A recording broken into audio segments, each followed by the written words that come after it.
Hello everyone, welcome back to my channel. I'm your host Miss KK and this is The Wave. So if you're new here, thank you very much for stopping by, and a compliment of the new year, wishing you nothing but success. And if you're already a returning subscriber, an awesome appreciation for choosing again to be part of this awesome community in 2022. I'm back again in 2023 and this is Your Wave. It is your weekly show that looks at topics related to personal, family and business finance. And really all we are hoping is that by the time we get to the end of this conversation, you are better equipped to make sound financial decisions. So today I'm back with a video on rental cost consideration, and it is really an everyday topic. A lot of us are renting, and this video isn't going to be a discussion about whether it's good to rent, whether renting is throwing away money, whether you should be buying a house instead of renting. That is a separate debate on its own, but I just want to touch a little bit on that so that we can contextualize why renting is quite a consideration for a lot of us.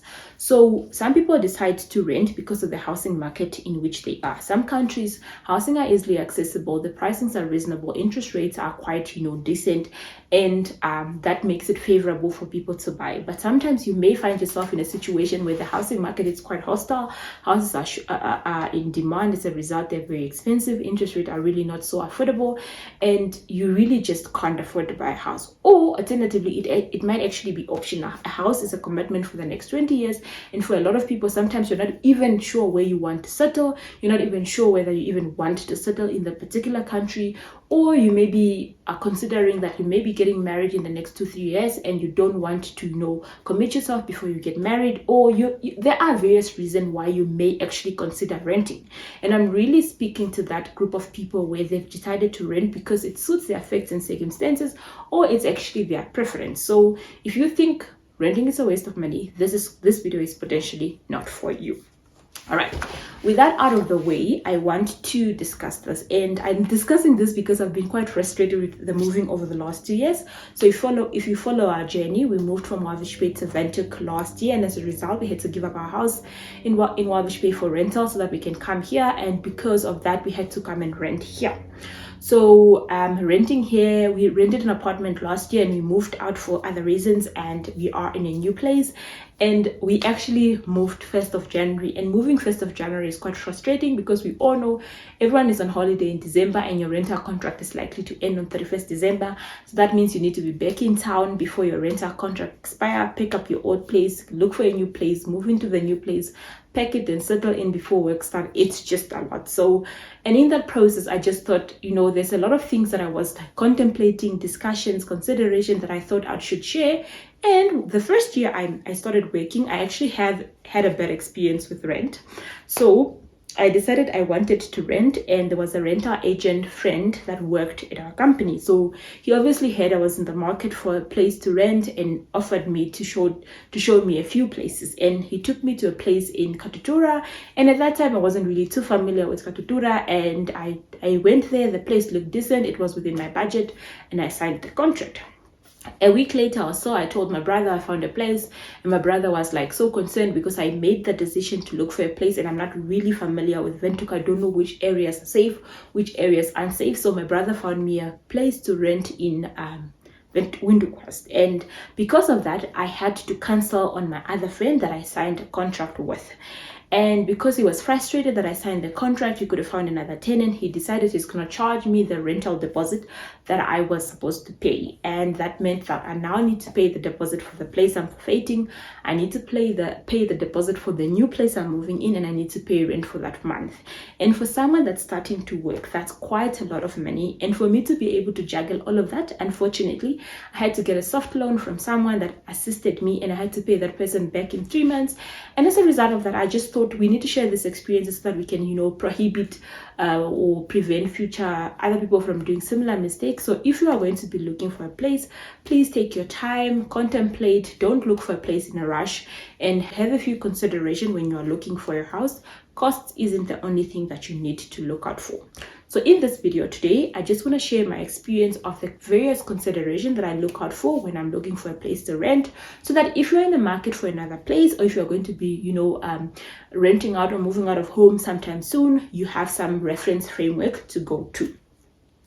So the first thing that I actually look at is budget. Budget is everything, because that is what is going to be going out of your pocket every single month. And the budget would obviously influence a lot of things, including the location and also the facilities that come with the place that you're going to be renting. So when you look at the budget, you need to contextualize it in terms of how much of your salary, of your net pay, will this rental place take up, and is it realistic? And when you look at rental, you must remember that sometimes you rent excluding any utilities. You might get a place that exclude water and electricity. You might get a place that include water, and you might get a place that exclude both. So you just need to look at, when you say you are prepared to pay 8,000, for example, per month, will that 8,000 include water and electricity, or are you going to be taking that 8,000 plus an approximation of water that you currently use plus an approximation of electricity? So that is obviously the one thing that you need to look at. Number two is the location of the place, and obviously the budget has a big influence on the location. So there are only certain areas that can be rented above or below a certain range. So depending on what budget you have, you might want to look at now areas that are fitting within your budget. And there's so many places you can look out for. You can look on Facebook for rental places. You can look on Property24. I actually like Property24 because you can refine the range. You can say, I'm looking for places in Windhoek in these areas within this price, and it's going to give you all the places that are within your price range. Like that, you don't waste your time looking at places that are sort of nice to you but unfortunately out of your budget. And when you're also looking at budget, sorry, I'm going back here, is that remember the cost in month one, it will be your rent and your deposit. And some landlord would ask you for a full deposit. Some landlord would tell you that deposit is negotiable, or some of them would tell you deposit is repayable in installments. So obviously that influences your cash flow in month one. So make sure that you understand the terms and conditions of the advert, so that before you sign a contract, you know what you're getting yourself into. So location also, when I look at location, I look at how close is it to work and how close is it to other facilities such as hospitals and shops. So close to work really for me is it cuts down traffic, because if you are far from work and your route to work has high traffic, you would have to wake up extra early, and that just means that it's added responsibility in your personal capacity. The second thing with regards to close to work is also the fuel budget. The closer you are to work, the less you're likely to spend on fuel. The further you are from work, the more you're likely to spend on fuel. So I also just look at that, because you could find a cheaper place far away, but the budget consideration in terms of the fuel will offset the discount in that area. So I just look at some of this consideration before I actually lock myself into the contract.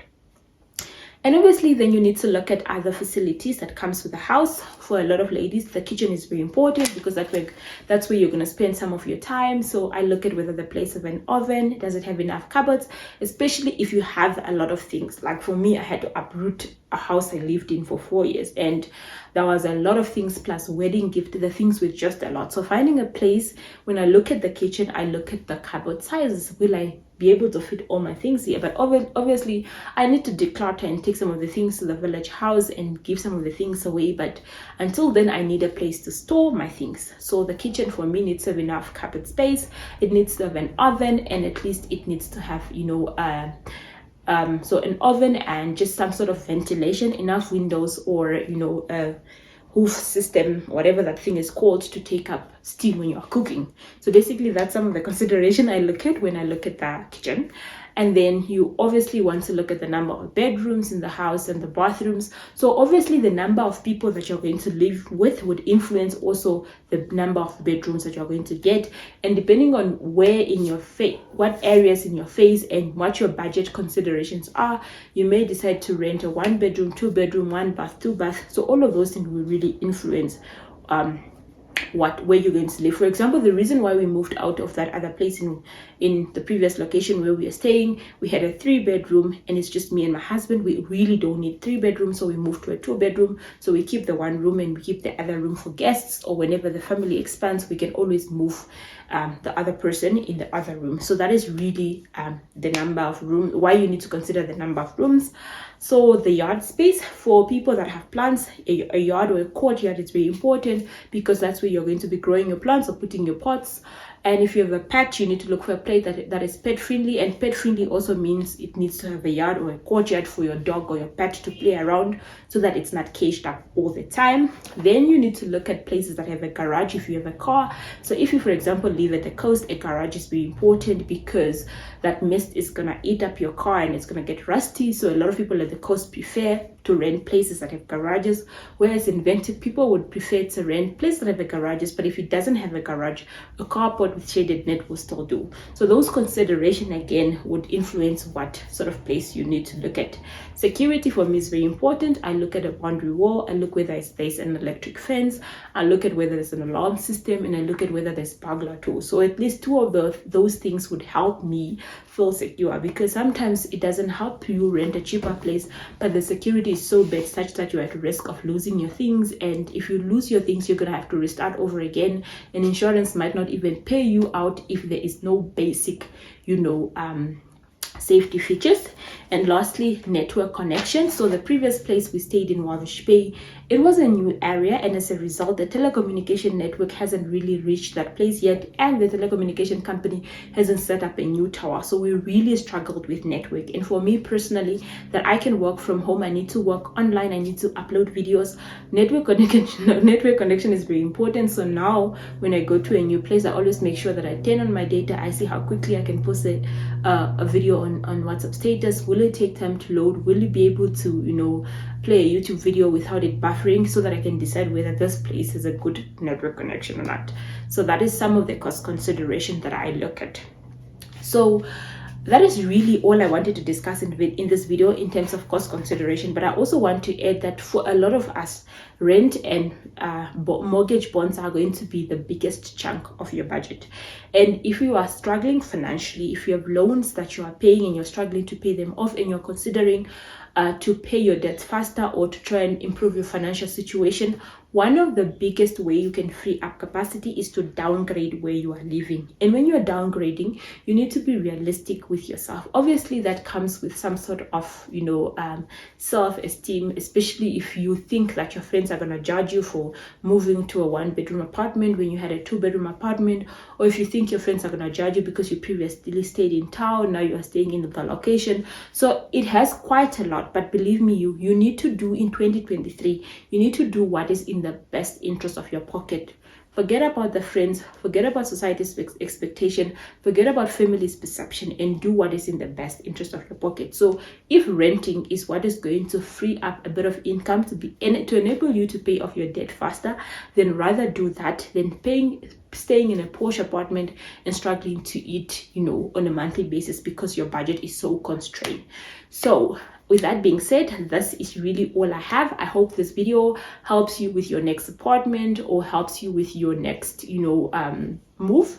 And if you have made rental mistakes, please share them in the comment section below so that we can learn from each other. Until next time, it is goodbye. And please don't forget to subscribe, like, leave a comment below, and also share our videos with your friends and family so that you can help us grow this amazing community in 2023. Until next time, it is goodbye.